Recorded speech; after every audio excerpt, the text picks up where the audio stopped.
Hello, my name is Joseph Alai. Welcome to my channel. And today I'd like to talk about another way to manifest, and that is manifesting wisdom or intelligence or answers.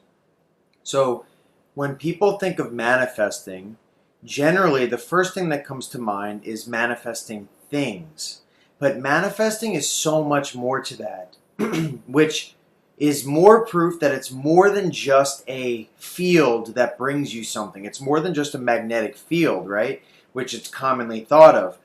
Really what it is all power and all wisdom, right? I believe it's God inside the human imagination, and I have sufficient evidence to have that proved to me. But what I want you to do is prove it to yourself, that there is something inside of you that will give you the answers to anything that you ask. And what I want to do is explain how to do this, and then I'm going to give you some examples of this. So I have received answers through other people giving them to me, through dreams, through actual audio, and yes, and premonitions and visions, right? Actual mystical visions.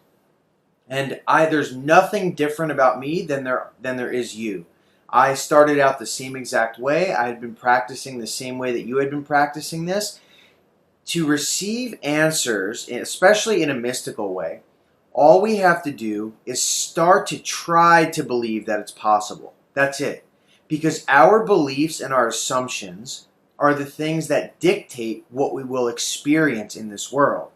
So logic, reason, what we're told by others, or what we see with our eyes, all tell us, just the same way with manifesting, that it's not possible.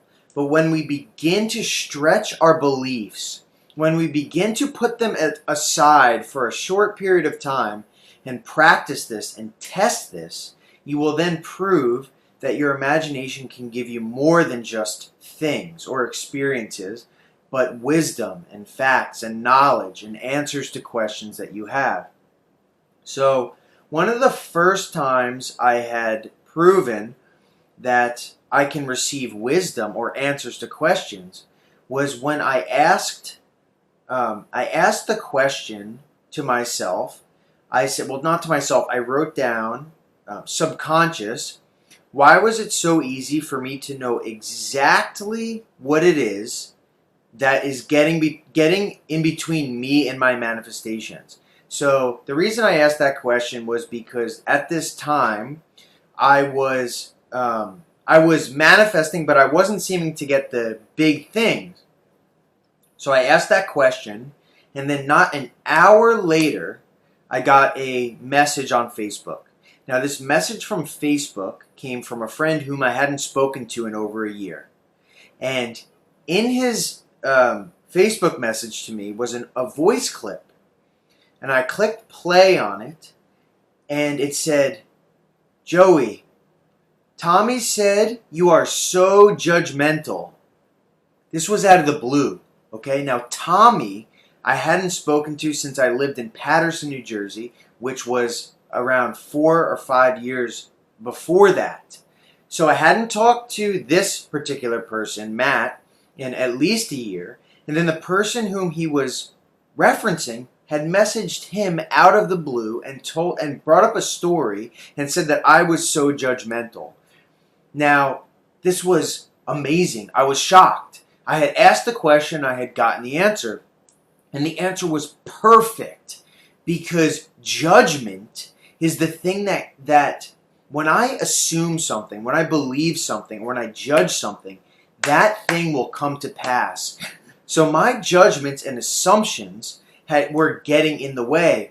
And so that path led me to another question.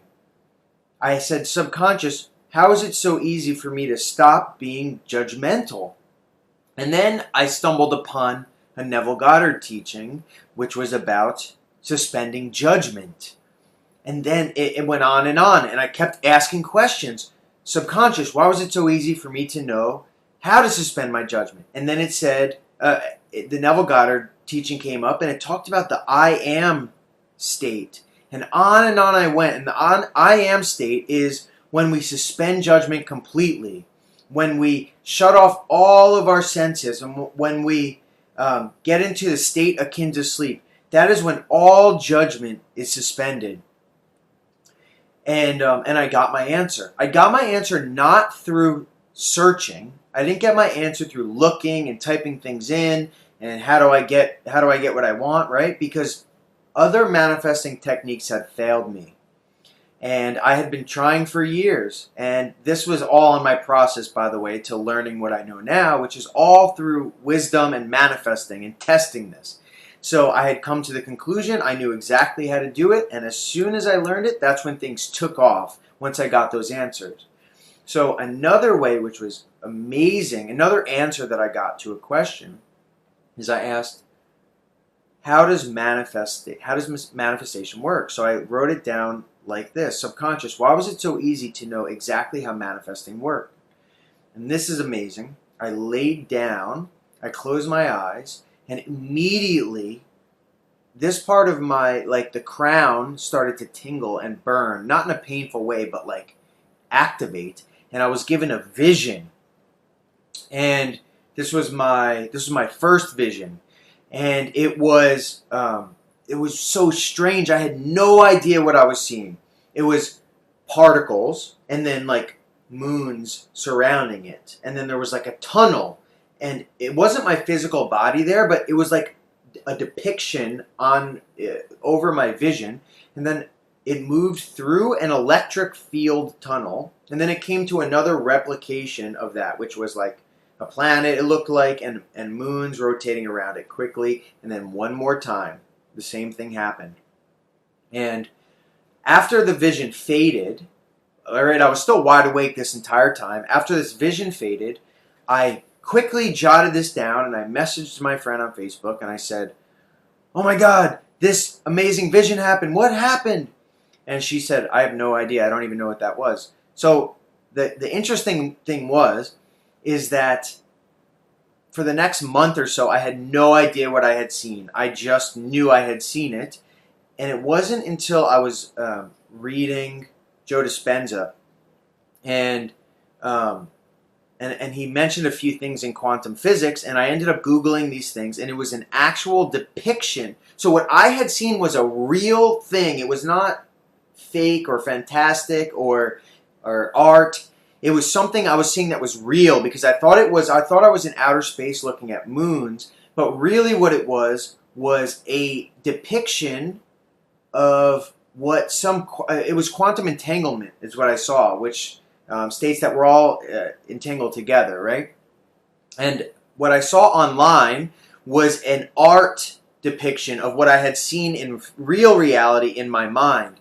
So I was given this vision, a true, real vision by the spirit inside of me, and only because I believed it was possible. And I asked, and I was given this vision, and it showed me how manifestation works. And one of the pieces of manifestation is quantum entanglement, right? And there's many more aspects to it, which proves that that's true. It's not a vibration. It's literally, we are entangled with these things, whatever. Doesn't matter.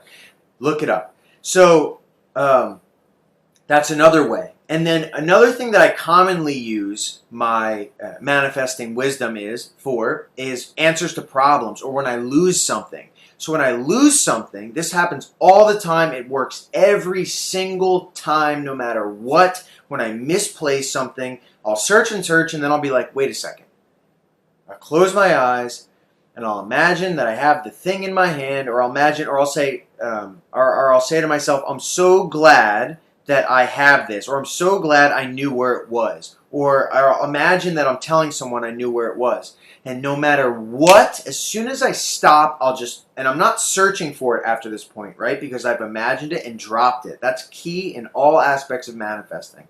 I'm not then searching anymore. I'm not waiting and looking and finding. I carry about my life, right? And so when you practice this, you will start to understand more the fundamentals of manifesting, because when I drop it, it doesn't matter what I'm doing within minutes or whenever I need, whatever happens, but I'll turn or I'll drop something and I'll look, and there's the thing that I was looking for the whole time. It works every single time.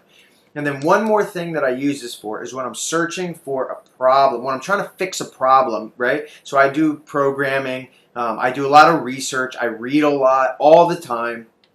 And so I'm always looking for something, always searching for an answer. So what I will do is, and this is, I don't know if you can relate to this, but I'll search and search and search and search and search and sometimes never find anything.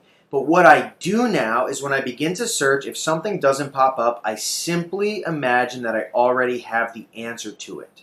Whether I am just saying to myself, I'm so grateful that I found this answer, or I will see the finished product of what I needed, or I'll have a imaginal conversation with a friend about how well or how easily and effortlessly I came across that information. And no matter what, I'll accidentally click the mouse, right? Automatically, right? I'll accidentally click the mouse and wind up exactly where I need to be. Or I'll type something in, I'll see the number 74, which is my number. Automatically, I know, no question, right? And then the other way is dreams. I will get answers in dreams, literally. I remember one time I was searching, I was working on a project at work for days. For days and days, I could not solve this problem. And finally, what I was looking for was a piece of source code that through thousands of pages of source code, right, to modify. I could not find it. I finally went to sleep at night and I had a dream that there were two lines that were like identical to each other, and it had a serial number, like a serial number and another serial number. And I remembered that specifically. That's the only thing I remembered from the dream. It was on a computer screen in the dream. And the very next day, I was online. I was clicking through. I was out trying to find the source code. I clicked on a file, and boom, there was two pieces of source code identical to each other, serial numbers. And I said, oh my God, that was in my dream. And I scrolled down, and that was exactly the answer that I was looking for. So anyway, I hope this gives you a little information on how to use manifesting for wisdom as well. I hope this expands your horizons of what you believe manifesting can do. And I hope you put this to practice. I'd like to see how you do that. So if you like this, please scroll down, hit the subscribe button, click the bell icon, and stay tuned for more. Thank you so much. Oh, and go to the website sovereignmind.com for more stories. Thank you.